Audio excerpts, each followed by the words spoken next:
کن مکن حاصل یا یہ غوث پاک کا تصرف تھا. اللہ رب العزت نے ہمیں ایسے غوث عطا کیے جو رسول اللہ صلی اللہ علیہ وسلم کے دین آپ کا میسج اور پیغام کیا تھا.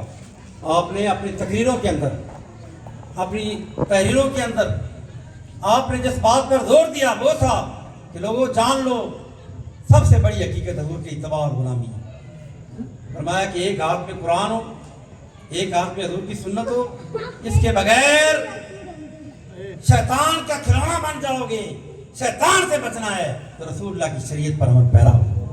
اللہ پاک ہمیں 11ویں والے پیر حضور غوث اعظم رضی اللہ تعالیٰ عنہ کے تعلیمات پہ عمل کی توفیق عطا فرمائے. اور یہ جو مدرسہ ہے ہمارے بہت ہی محترم قاری بشیر احمد صاحب یہاں پہ انہوں نے اس کی بنیاد رکھی. اللہ تعالیٰ ان کی قبر پر رحمتیں چھاور فرمایا. ان کے بیٹے صاحبزادے عزیزم سلیم صاحب اور دیگر ان کے بھائی اس کام کو آگے بڑھا رہے ہیں.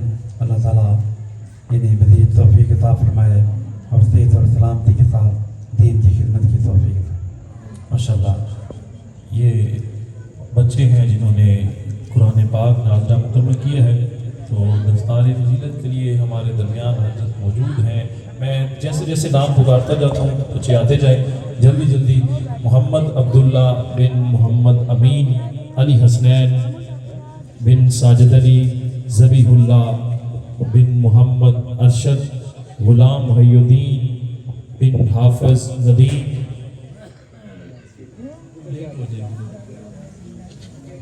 جی